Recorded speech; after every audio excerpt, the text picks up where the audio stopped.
What's going on, people? Bleeding Green Daily with your boy, Philly Fan 1987. Pittsburgh was tough.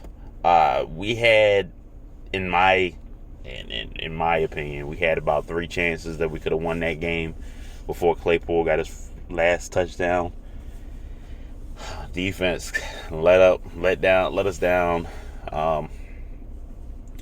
Offense staggered in those last 2 drives, and we didn't get it done. I'm pretty confident from that game, though, because Carson was looking pretty sharp. I know everybody's harping on everything that he's doing right now, but in that game against that defense, he was eating. Now, the Ravens are going to be a much better defense. Pittsburgh's defense is pretty good front 7. Now, the back end is supposed to be really good, but the way that our receivers were getting open against those corners, I don't know if that was those corners' best performance. That's what I'll say. But either way, confidence, even though it's an L, it's confidence for the offense, being able to move the ball on that defense. It's confidence that they can do things with what they have.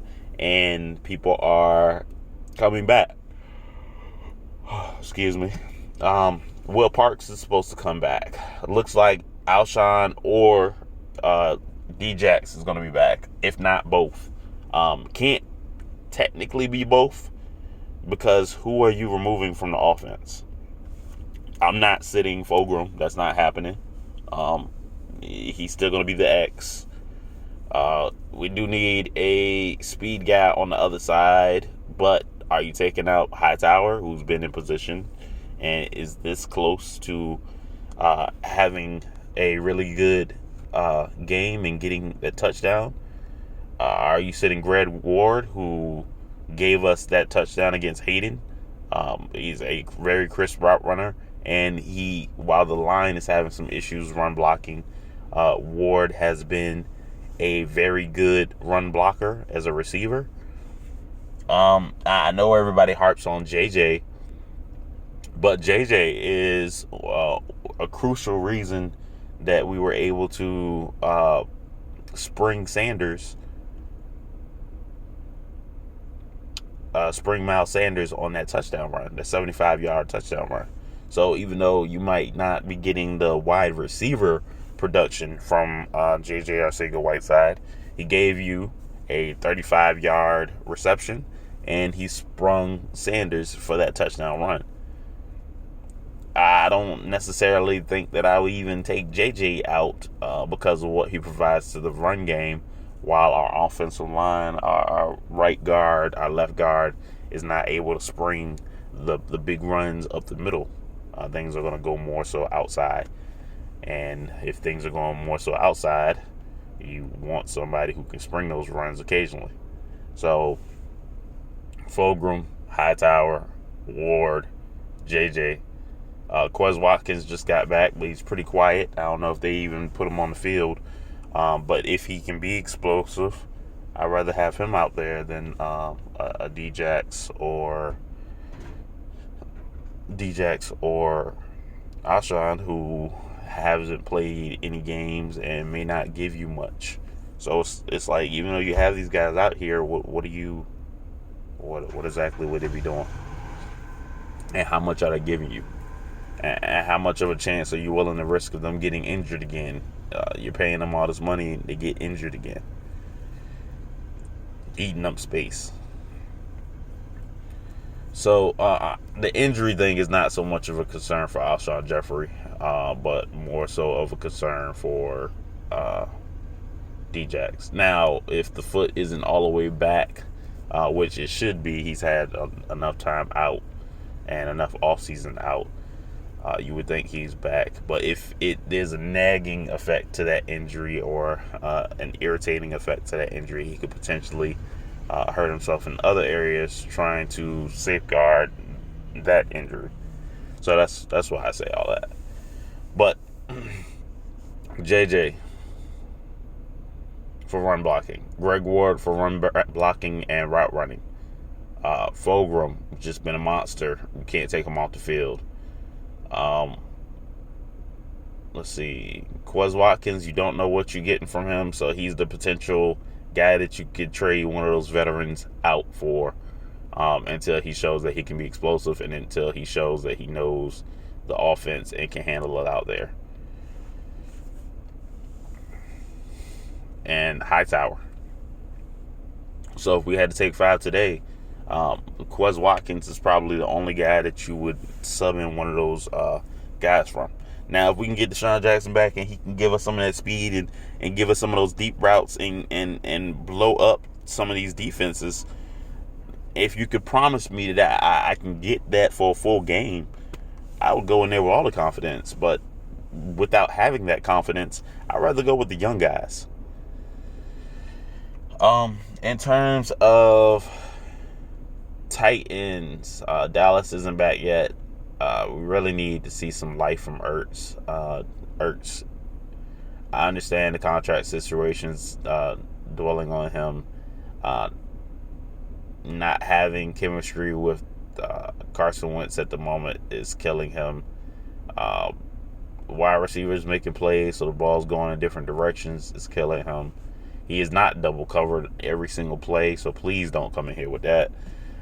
But even in the single coverage, it's not as much zest. It's not as much life. It's not as much fight.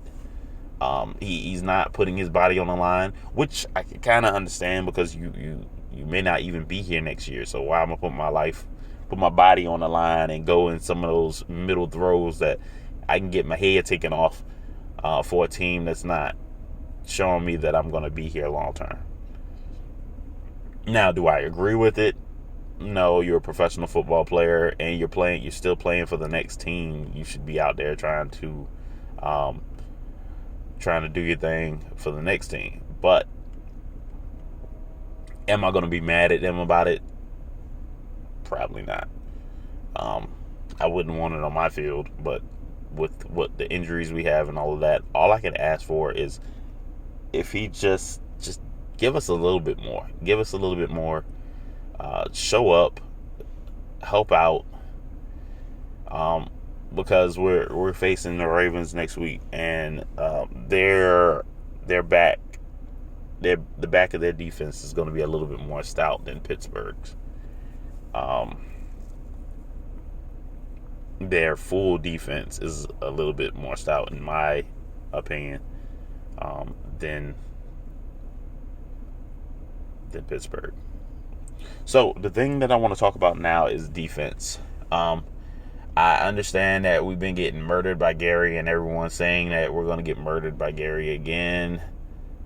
Self-inflicted wound, suicide of the defense because he can't cover anybody, and that is what every team is exploiting right now.